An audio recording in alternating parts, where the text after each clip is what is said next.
समझ में आ गया कि जिस तरीके की नेतागिरी करते हैं हमारे नेताजी सामने वाले, उससे कोई सार नहीं निकलता। आजकल तो थोड़ा वैसे भी अलाइनमेंट बिगड़ा हुआ है। ओ भाई कहीं करे यार, कल परसों भी भाषण दिए थे, जैसे आप बोल रहे हो पुग जी, कल परसों भाषण दिए तो समाज के पहले मुझे गालियां बकते थे, चलो ठीक है। दिव्या मदेरना को बकी, चलो वो भी ठीक है। परशुराम जी को, नाथुराम जी को बकी, चलो भाई वो भी ठीक है। और अब तो नए सिरे से शुरू हो गए, कोई आकर के समर्थन दे देता है तो उसको भी गालियां बकना शुरू कर देते हैं। राजा राम जी मील ने कह दिया भारतीय जनता पार्टी को समर्थन देंगे, तो तेल पानी लेकर के उनके ऊपर चढ़ गए और कहते हैं आकर के मेरे पैर छू करके गए थे कि लाठर को डीजीपी बना दो।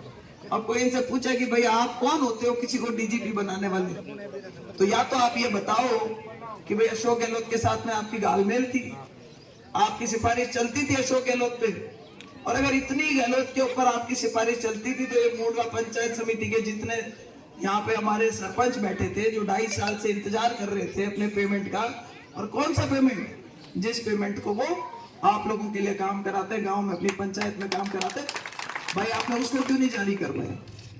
और 33 करोड़ देवी देवता की आज गांव बुलाया कि इस चुनावी सभा में मंच पे उपस्थित भारतीय जनता पार्टी के उम्मीदवार रहे और केवल मात्र 2000 वोटों से एमएलए बनने से बच गए। ऐसे भाई राम जी डांगा जी, जगदीश बिटिया सर जी, मेरे इस तरफ उमेद जी, और सभी मैं सम्मानित मंच कहूंगी क्योंकि बहुत सारे भारतीय जनता पार्टी के नेता कार्यकर्ता और सरपंचा की जाल भरी है। का पेमेंट रुकवाया जो था पड़ी नहीं। उपस्थित गांव के सरपंच प्रतिनिधि भाई पुग जी, मेरे सामने विराजमान गांव के बड़े बुजुर्गों, नौजवान साथियों और माताओं, बहनों और प्यारे बच्चों, वे वास्तव में पहले तो बधाई के पात्र हैं आप, क्योंकि मैंने बुलाया, मैं ऐसी मीटिंग आज तक कभी नहीं देखी।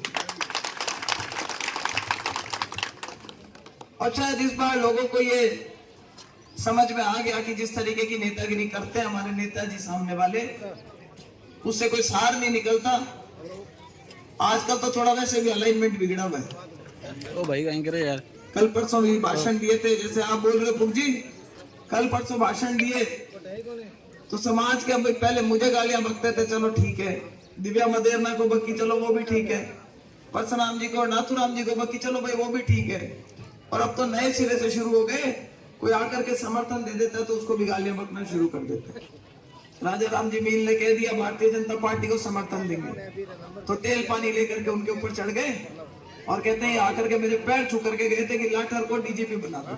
अब कोई इनसे पूछा कि भाई आप कौन होते हो किसी को डीजीपी बनाने वाले, तो या तो आप ये बताओ कि भाई अशोक गहलोत के साथ में आपकी गालमेल थी, आपकी सिफारिश चलती थी अशोक गहलोत पे, और अगर इतनी गहलोत के ऊपर आपकी सिफारिश चलती थी तो ये मोडवा पंचायत समिति के जितने यहाँ पे हमारे सरपंच बैठे थे जो 2.5 साल से इंतजार कर रहे थे अपने पेमेंट का, और कौन सा पेमेंट, जिस पेमेंट को वो आप लोगों के लिए काम कराते, गांव में अपनी पंचायत में काम कराते, भाई आपने उसको क्यों नहीं जारी कर रहे? तो भाई नेताजी के कथनी और करनी में बहुत ज्यादा अंतर है। फिर बोले उपराष्ट्रपति जी, उनके बारे में भी एक टिप्पणी करी। मैं ये कहना चाहूंगी कि भाई अगर हमारे समाज के आदमी को देश के अंदर दूसरे नंबर का पद अगर कोई पार्टी देती है तो चलो आपको पार्टी, तो चलो आप विरोधी हो सकते हो, कम से कम समाज की दृष्टि से तो उस आदमी का आदर करना चाहिए और उनके बारे में हल्काबारी नहीं बोलना चाहिए। मैं गलत हूं या सही हूं? क्या वो तो झुंझुनू से आते हैं, सरपंच का चुनाव भी नहीं जीत सकते? भाई सरपंच का चुनाव जीतने की जरूरत नहीं है उनको, वो उपराष्ट्रपति बने हुए हैं देश के, और हम लोगों की तो शुभकामनाएं रहेंगी, ईश्वर करे कि वो कभी हमारे देश के राष्ट्रपति बने और हमारे समाज का और हमारे लोगों का नाम ऊंचा करे। भाई आज की परिस्थितियों में सरकार राजस्थान में बनी हुई अपनी, आओ संदीप जी आओ,